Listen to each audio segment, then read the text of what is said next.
The Guardians need to add a bat and shore up their bullpen this offseason. The teams and names that are the best trade partners to do that might surprise you. Tanner Bobby of the Guardians, and you're listening to Locked On Guardians. You are Locked On Guardians, your daily podcast on the Cleveland Guardians. Part of the Locked On Podcast Network, your team every day.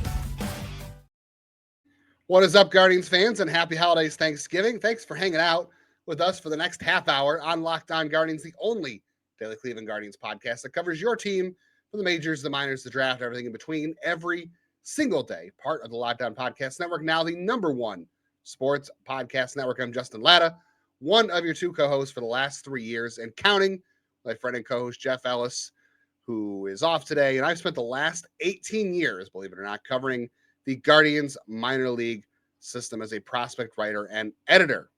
On today's show, I'll dive into some of my old prospect lists, and I'll talk about what I've learned from prospect rankings and how my approach has changed. And I'll show you some of my biggest misses in rankings in the past. We'll talk about how the Yankees are crying poor, how everything this offseason is setting up towards next year's lockout and CBA fight. But it is Thanksgiving, and it's Trade Talk Thursday, so we're talking about the most likely trade partners for the Guardians this winter. Today's episode of Locked On Guardians brought to you by FanDuel. Right now, if you're a new customer, you can bet just $5, and if your bet wins, you'll get $300 in bonus bets to use across the app. Download the app today. Before we get started, too, also want to throw out a quick shout out to GH Ace Aussie, who moved to Cleveland this past July and said he's looking to baseball to help him feel closer to his new environment. He's been a part of a daily routine with Locked On Guardians since July. So welcome in GH Aussie, and welcome to Cleveland. And everybody comment on there and give them some good recommendations. And GH Aussie, you can also email the show at loguardianshow@gmail.com if you're looking for some more recommendations for Cleveland-based things, whether it's places to go, restaurants, other fun things, all Cleveland-based things. I can give you some information there, and I'm sure all of your fellow Guardians fans would love to help out too, so make them feel welcome to the area. So the winter meetings are in 2 weeks, and let's be honest about that. We don't see a ton of deals that happen there. They usually set up future deals in most cases, at least from the Guardians. I'm trying to think the last couple trades they've executed at the winter meetings. It's mostly been they had the Josh Bell signing that came with the winter meetings a couple years ago. They made the Yandy Diaz trade to get Carlos Santana back in 2018 there. They just have not executed a lot of trades at the winter meetings. That doesn't really surprise me. Most of their stuff gets set up for after. And I expect that to be the case this year too, because the market's going to want to heat up first. You know, we saw Dylan Cease go to the Blue Jays for 7 years, $210 million, which is insane, through his age 36 season. And just a ton of money there. But, you know, they're coming off a World Series run, and they're a big market team, so why not? So I think the Guardians will do a lot of groundwork from the winter meetings. I think we'll maybe hear about some areas they're interested in. Maybe they'll play around with a reliever in the Rule 5 draft, but I just don't see them making a ton of big news outside of more questions about the gambling scandal at the winter meetings.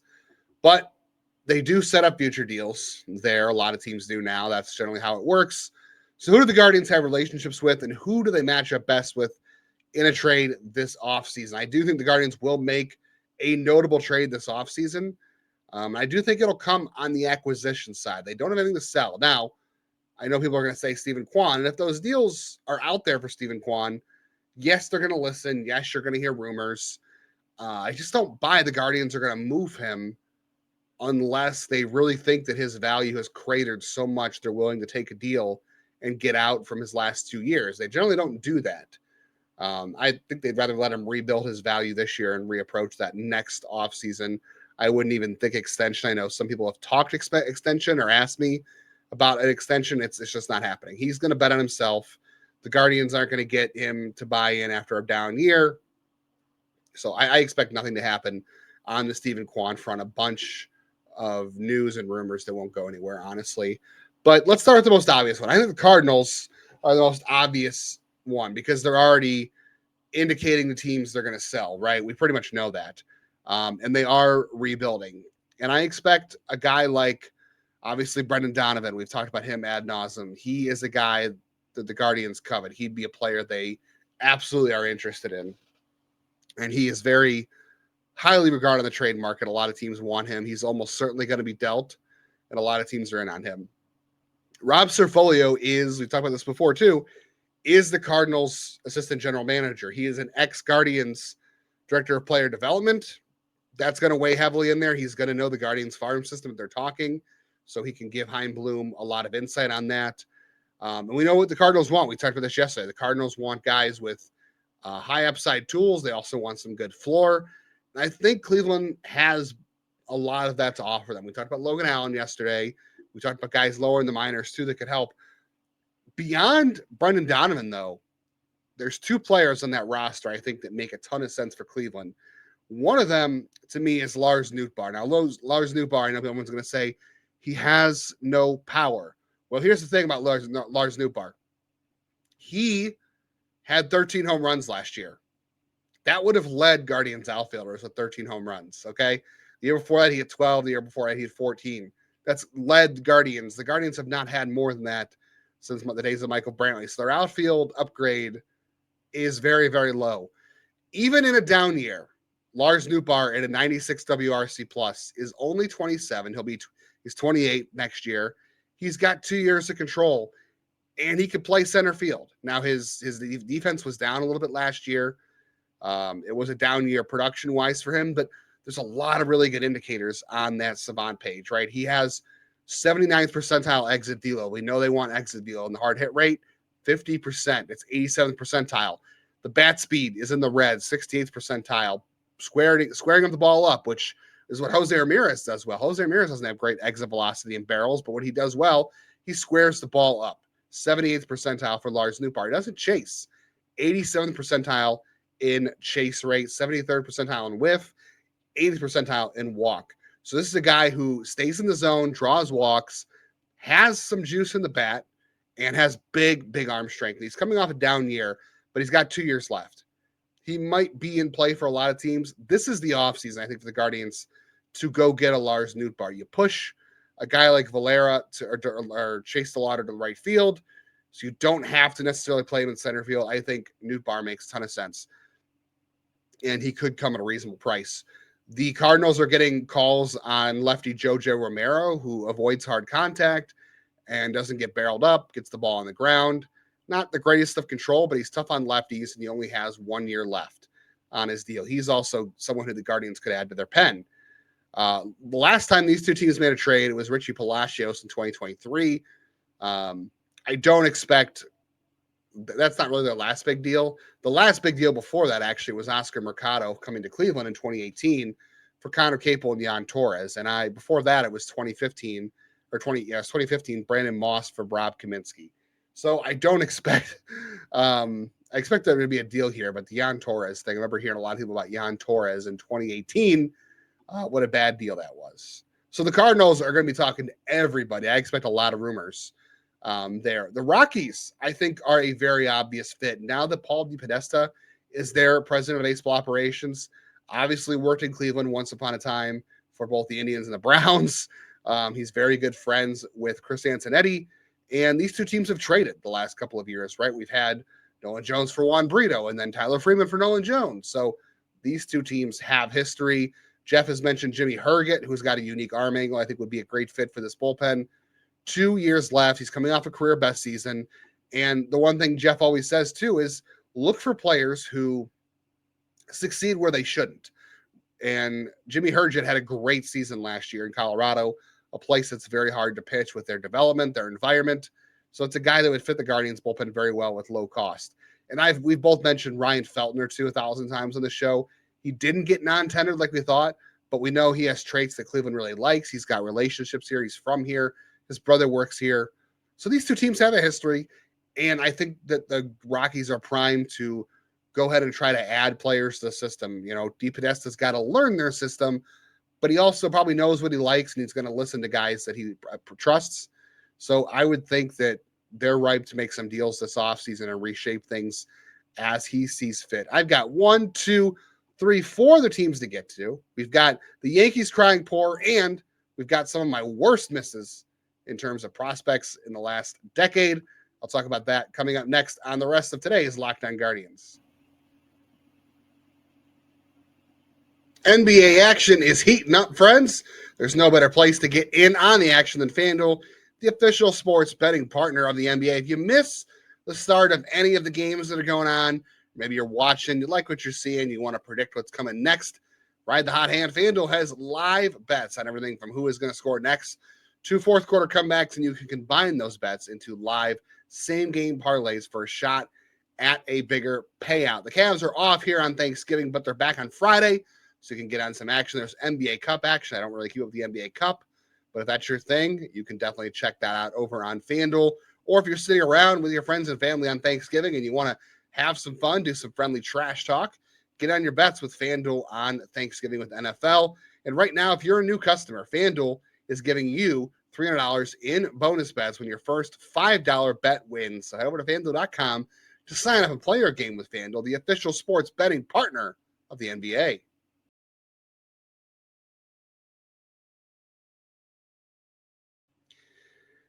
As always, want to thank you for making Locked On Guardians your first listen today and every day wherever you get podcasts. We are free everywhere on all the audio apps.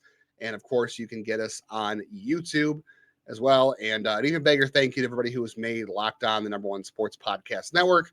We do this every day talking about your Cleveland Guardians because you listen and you enjoy it, and we appreciate that because much as Jeff and I love talking about Guardians baseball, it would just be us texting and talking. It wouldn't be anything fun because you guys make it what it is. So we appreciate all of you. Keep up to date with all the episodes. You can hit the bell on YouTube so you can get notified of reaction videos to when the Guardians finally do make an off-season move, and you can also make sure you're informed of when the latest episode goes up and auto download on all your audio platforms. So when you're driving around to your holidays, you can listen to Locked On Guardians on the way. So hopefully you have, I don't know, something interesting to say at the Thanksgiving table about the Guardians. Or you guys can just, talk about how we suck. I don't know. Just download it, and that really helps us a ton. Appreciate that. All right, so let's continue on some teams the Guardians might match up with this winter on Trade Talk Thanksgiving Thursday. I think the next one is the Braves. And I've got two teams that might surprise you at the end, too. So stick around for the two teams I think will surprise you. One of them is a blockbuster deal that I think makes sense for the Guardians if they can make it work. But the Braves are looking for shortstop help. They're looking for middle infield help. The Guardians, this wouldn't be a big, sexy trade, but no, it wouldn't involve Bartolo Colon. But the Braves are looking for middle infield help. The Guardians, could do some unclogging of their middle infield situation. I don't know who they're going with at shortstop next year, but the Braves could be very interested in guys like Gabriel Arias and Brian Rocchio. They want better defense at short. They did get Mauricio Dubon recently, who's got a good bat, but he's not really a good defender at short. Arias would be better than they had a year ago. They've got Nacho Alvarez, who isn't that great, isn't quite ready. So those guys could be of interest. Who could you get for them? I mean, the Braves have 1 year left with Aaron Bummer. If I were to trade Rocchio, who's got control, I would be asking for Aaron Bummer at the very least, who's a lefty you can slot in your bullpen for one more year. They don't have a great farm system, and you're trading guys that are pretty low-level talent in terms of Rocchio and Arias. But, Brett Sears is a very Guardians-type arm from Nebraska. We've talked about him in the show in the past. A little bit older of a prospect, but he's good size, good durability, throws strikes, kind of pitcher the Guardians work well with, and they could turn him into a back-end rotation guy very, very easily. The last deal these two teams have made, believe it or not, is Chris Johnson coming to Cleveland for Nick Swisher and Michael Bourne way back in 2015. So over 10 years ago. These two don't have great history, but maybe there's a match there. The last three teams might surprise you. So the Astros are looking to cut some money. They want to add pitching, but it doesn't seem like they're going to be going out getting frontline guys. Like maybe they'll try to re-sign Framber Valdez, but they need depth. Their pitching staff is pretty taxed at the end. It's pretty ugly. They have been talking about trading Jake Meyers, their outfielder, for a couple of months now. And we've talked about Jesus Sanchez too. So these guys both are platoon bats. They both have 2 years left of club control. Sanchez is a lefty who has more power and isn't a great outfielder, but does have a big arm. So there is that.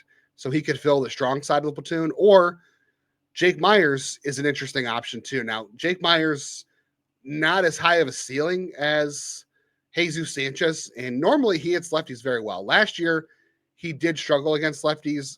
There were some injuries going on there. Historically, though, Jake Meyers is a 110 WRC plus against lefties, 85 against righties. And if you're not familiar, WRC plus kind of takes all of the offensive outcomes and tries to balance them, blend them into one number that you can understand. So 110 is 10% better than league average, which is 100. 85 is 15% below league average because it's 100. So Jake Meyers, I think, is an interesting fit. Now, he doesn't really do a ton of things the Guardians really do like offensively, at least at this point. He doesn't chase. He doesn't whiff. He does square the ball up a little bit, but he's a good runner, and he's got really good offensive outfield defense at this point. And he still hit 13 home runs 2 years ago, which, again, would be one of the better numbers in the Guardians in quite some time. And as a fourth outfielder or a platoon guy, being younger, only having 2 years of control, somebody you don't got to use to block anybody else, and I don't think it would cost a ton to get. Like, you could, again, this is another Logan Allen type trade to the Astros I would be interested in. The last time these two have traded was Yainer Diaz and Phil Maton going to the Astros for Miles Straw. So, yeah, definitely want to trade for Jake Meyers because that will work out fantastic. The next two teams are interesting fits. So the next one would be kind of a big deal. I saw this today. The Brewers are possibly looking to cut some money after after Brandon Woodruff accepted the qualifying offer. Now, the idea is that maybe they would try to get Woodruff signed on a shorter term deal and knock down the qualifying offer to a lower annual average value. We'll see what happens. But I did see some suggestions today that the Brewers could look to trade Trevor Megill, who was their part-time closer a year ago with Abner Uribe. He's got 2 years of control left. Now, he is about $4 million in ARB, which isn't that expensive, but he's coming off a career year, so that's going to make him expensive on the trade market. But when you figure it's just 2 years, and he won't really make a ton more than Emmanuel Clase was going to make for the Guardians, if you trade for him, money-wise, it fits pretty well in the void there, and you can move Cade Smith back to the setup role where he doesn't make as much money, and he's more valuable to you. There's going to be a ton of competition from the trade market, but these are two teams that think very similarly. They build very similarly. They spend very similarly, which is not much. So there's a fit there, I think, but it's going to be a lot of competition if they're interested in taking offers from Megill as a money cut. The Brewers, I don't know what they'd be looking for, truthfully. It would be a hard fit, but that's somebody the Guardians, I think, should be in on. The last trade these two teams made was Owen Miller to the Brewers for cash. Before that, it was J.C. Mejia for David Fry. So the Guardians do have some good history with the Brewers. The last team I'm going to get to is the blockbuster of the offseason. I think it's going to be the hardest one, and I didn't really believe this team was going to be part of the trade discussion, but I'm seeing it more and more. Like, first I saw this team and this player from guys I don't trust. Like, I've seen John Morosi putting a lot of conversation about this guy who, again, John Morosi is an on-field reporter because he's bilingual, has been in the business a long time, respect him, but a lot of the rumors you see him talk about, or a lot of the trade talk you see him talk about on social media is fabricated. It's just, well, this could be a good idea. Well, we'll talk about it because he's got to generate headlines for MLB Network. And that's not 100% unlike what we do here, to be honest. Sometimes we take the news and we spin it towards Cleveland to see how it could impact Cleveland. So we do put some of that news on Cleveland a little bit. But we always do it grounded in realism if it makes sense, if we think there's a connection. But I saw an ESPN survey that talked about the most likely trade candidates this offseason, not named Tarek Skubal, who I don't think is getting traded, honestly. But there was a surprising name that came back from MLB executives on that list that started to make me believe a little bit more that this trade could be possible. We'll talk about that team and that player on the rest of today's Locked On Guardians next.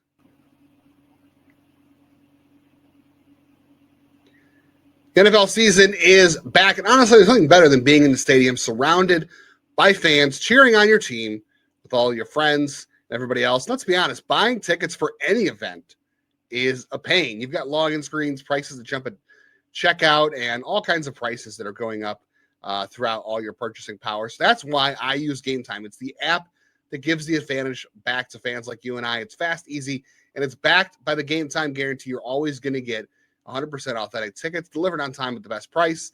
All fees are always included. So the price you see is the price you pay when you use that setting on Game Time. It's the holiday season. Tickets to sporting events, they're expensive. You want to find the best deal. You want to try to find concert tickets, anything like that for, stocking stuffers or big items this holiday season. Check out the prices on Game Time. Download the Game Time app, create an account. Use code LOCKEDONMLB. That's going to get you $20 off your first purchase. Again, terms apply. That's promo code LOCKEDONMLB for $20 off. Swipe, tap, ticket, go. Download Game Time today.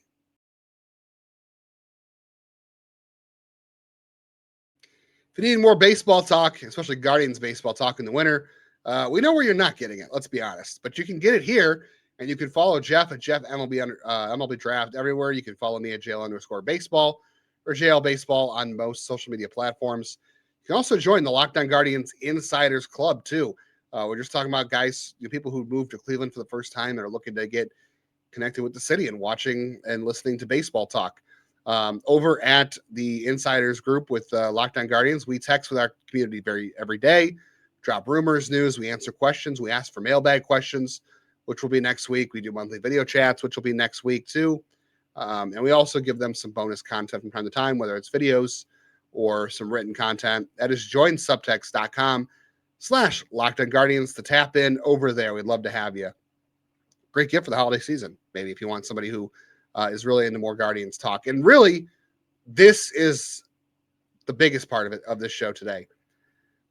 I saw ESPN's survey that came back from a couple MLB execs. So these are people in the industry, and they have motive to say certain things too in these surveys. But a couple of them came back saying that a Ketel Marte trade from the Diamondbacks seems likely. They think that there's a very good chance. I've seen, it's 50-50 and all this other stuff. If MLB executives are saying they think there's a chance, I could see it happening. Other places I haven't seen it quite as much, but I'm starting to see it more places. That would be the blockbuster of the winter. I think he'd be the best player traded this winter, especially if Tarek Skubal isn't traded. The Diamondbacks need a lot of pitching help. Corbin Burns is not going to pitch for most of the season because of Tommy John surgery. Ryan Nelson, their number one right now, had a nice year last year. They've got Brandon Pfaadt, who was struggling last year. They're paying a lot of money to Eduardo Rodriguez to suck. It's not a good rotation, and it's not a good farm system either. So it's ironic they gave the Guardians Slade Cecconi a pick last year for Josh Naylor, which was their last trade. So we know there's history there. I don't think you're trading Slade Cecconi back to the Diamondbacks to get Ketel Marte. He could use a change of scenery. Now, he's 32. I believe he'll play his age 32 season next year all over. Let me double check on that just to make sure I have that right. He is 32 now. Does that mean he's 32 next year? He'll be 32 all of next season. He doesn't turn 33 till October. His contract has him locked up until age 37. That's a little concerning. The next 2 years, though, Ketel Marte only makes $15 million and $12 million. So combined $27 million over his age 32 and 33 seasons. Pretty reasonable. It is backloaded, and it jumps into the 20s after that, which is obviously his later years, which is a little concerning. There's a player option in 2031 for $11.5 million. That's his age 37 season. So that's definitely an issue. Diamondbacks could use that contract to get a young pitcher or free up the space to sign a free agent pitcher. I had a lot of people ask me about Ketel Marte in the past. I have a hard time believing you're going to pry Ketel Marte to Cleveland from them without giving up Gavin Williams. I just don't see it. Ketel, he's the only guy in the rotation that's going to command somebody like a Ketel Marte. You could try to sell them on the idea of Joey Cantillo, but here's the thing. Joey Cantillo is going to turn 26 next month. He's had one full season in the majors. The 95 innings he pitched this season are the most he's pitched since 2023. It was a great year, no doubt. He had a fantastic season. His ERA was low. His FIP matched. He actually had his control at a fairly solid rate. He missed some bats. The data there, I think, is just really good for him. So, I'm excited for where Joey Cantillo is going. I would love to try to headline a Ketel Marte package around Joey Cantillo, but I don't think the Diamondbacks are buying Joey Cantillo as the centerpiece to a trade for Ketel Marte to replace, their number. He goes into their rotation.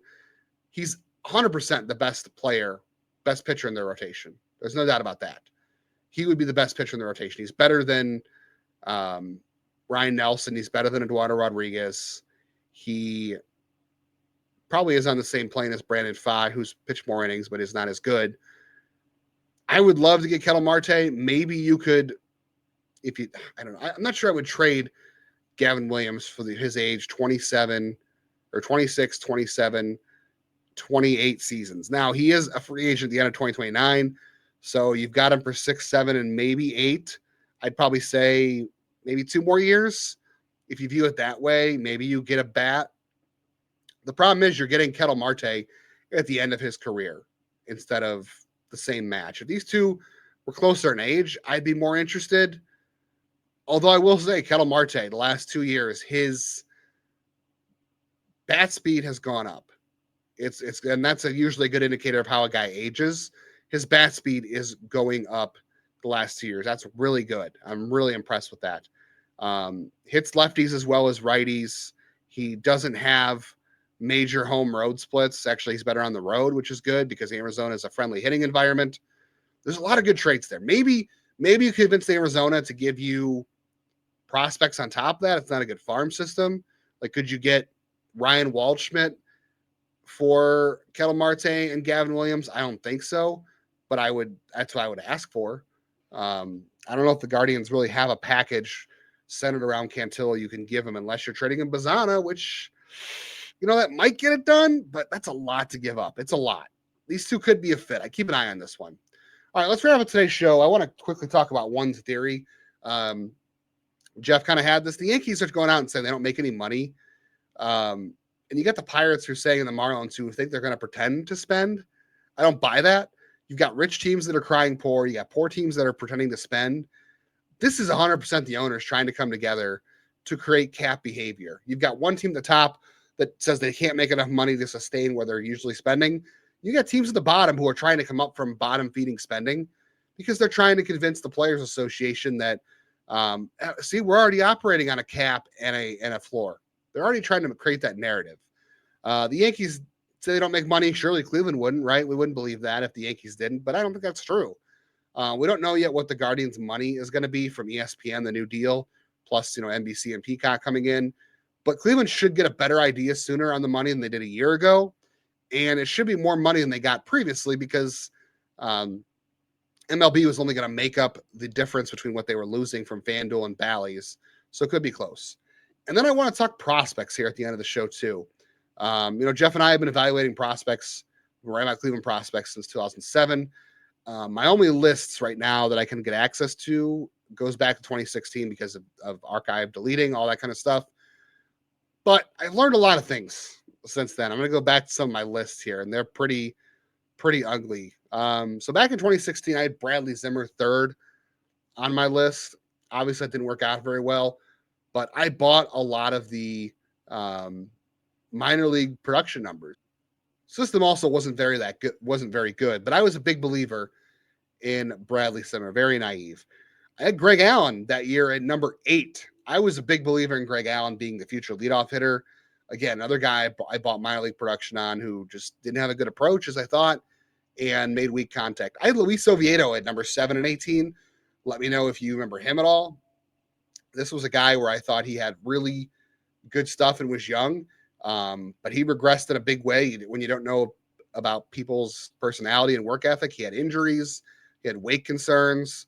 Those are just things that, if you don't really pay close enough attention, or at least don't learn to, you miss those things. Daniel Johnson, my midseason updates in 2019, I had him at number 2. I really believe Daniel Johnson was going to be a big time outfielder for this club. I thought all the minor league production was really trending in that way, but it turns out his swing was not ideal for the major leagues. He didn't have enough bat speed, and his approach wasn't very good. And then at best, he was going to be a platoon bat, and he didn't even get there. Cody Morris, I had him high on a lot of lists back in the day. I think for that miss was just health. But you know what? The best indicator of previous or future injury is previous injury. I did not learn my lesson with Cody Morris because he kept getting hurt back in college. Love the arm, love the stuff. The injuries just never let him do it. Carlos Vargas was really high on my list back in those days. He's a middle reliever now for the Mariners. Guy throws 100 with a good slider. The problem is his fastball shape. This is where I learned about fastball shapes.